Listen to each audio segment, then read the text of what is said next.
Hello, welcome to another video from the Fantasy Legion. Got Sean with me. We're talking Good to see you, Al. pre Can't wait. NFL Very draft. excited. And I Who know have we that got today? someone you've been anxious to talk about, which is Clyde Oh, hang on a minute. Edwards-Helaire. Which one? Clyde Edwards-Helaire. Right, hang on. Right. Well, in the shades, it's supposed to be. Yeah, let's talk Clyde Edwards-Helaire, shall we? Okay, he's flown up draft boards.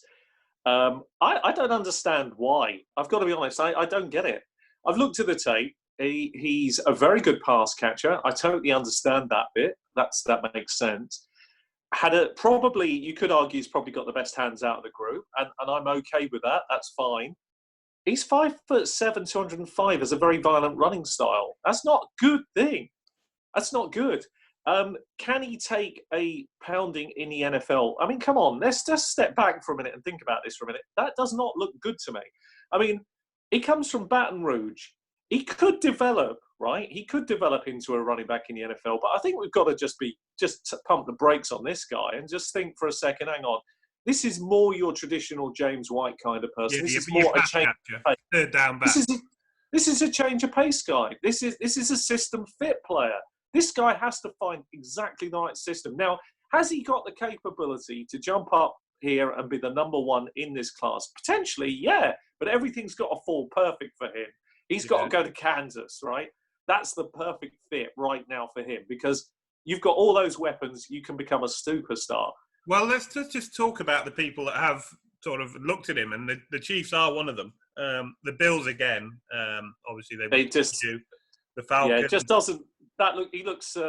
No, it just wouldn't fit, would it? If you look at him Colts, the Colts have, which is a weird one, like you say. Well, it kind of makes sense because Marlon Mack's more of a 1-2 down back. They need a third down kind of back. They got Naheem Hines, haven't they?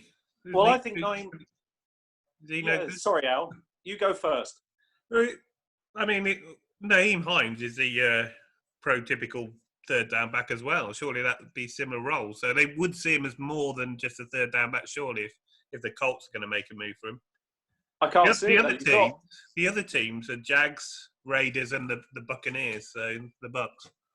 I mean, just think about those for a minute. What a mixed bag of teams that is. I mean, that tells you how consensus is absolutely divided over this. I've seen a lot of experts putting him number 3 or 4 on their list. I think I've seen some saying better than Jonathan Taylor. He's really polarising. I don't see it myself. You know what? I've got him on. I put him on my own personal rookie board, right? And he keeps falling. Okay, but he's at 13. That's. I just don't want him in any team. I'm sorry, and that's why the shades are on because I'm not touching this guy. He has to prove me wrong. He is absolutely. I've got no fear that he is not what I'm looking for. So I'm not drafting him. He has to fall correct. And as of today, I'm suspecting we're going to look at him again in a couple of weeks' time and go, yeah, difficult to judge what he's going to do. But if he does go to the Chiefs, he's going to climb boards, isn't he? He's going to. That'd be completely different.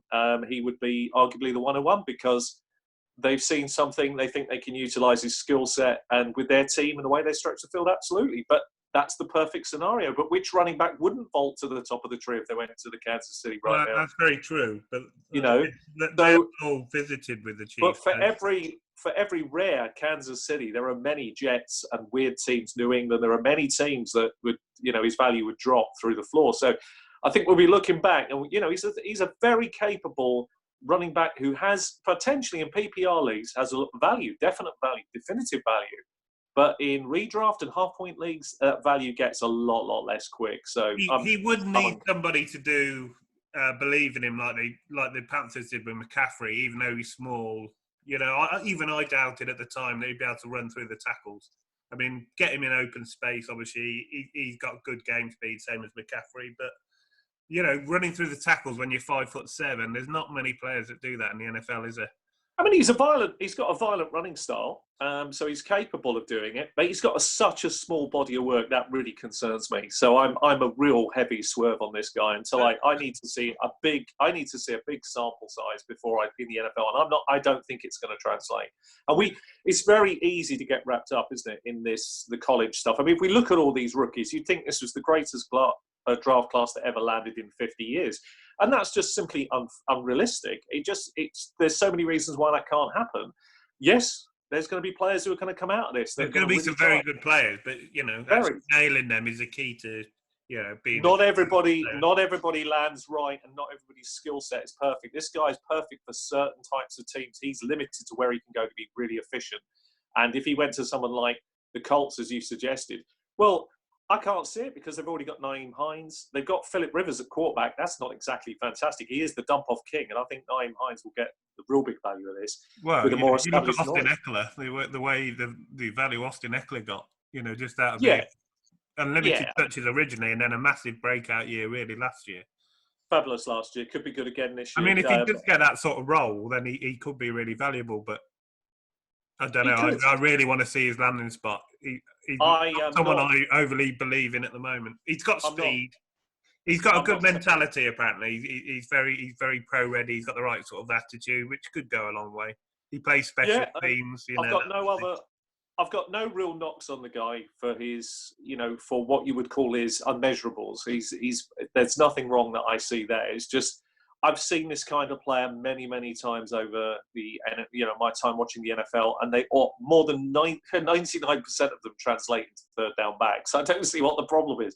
There's a role in the NFL for that. For the modern NFL, there's a role for you. It's just in fantasy circles, is it valuable? No, because if you're going to pay a high rookie pick for this guy, then it isn't that valuable. You've just wasted stock. You need a player. If you're going to pick a 3 or a 4 off the board, they better be your future stars. So, no, I don't mind taking him at rookie value 9, 10, 11, but he ain't going to go there. So I'm not paying that price. I'll pick other players. Well, have your say. If we miss something or what do you think of him? He is a polarising player. He's going to have big fans, and obviously not polarising for me. Yeah, he's got the non-polarising glasses on.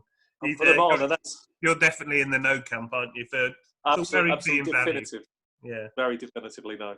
Okay, if you've enjoyed the video, give it a thumbs up for us. We appreciate that. And if you haven't subscribed yet, please do that. And we'll see you on the next one. See you next time.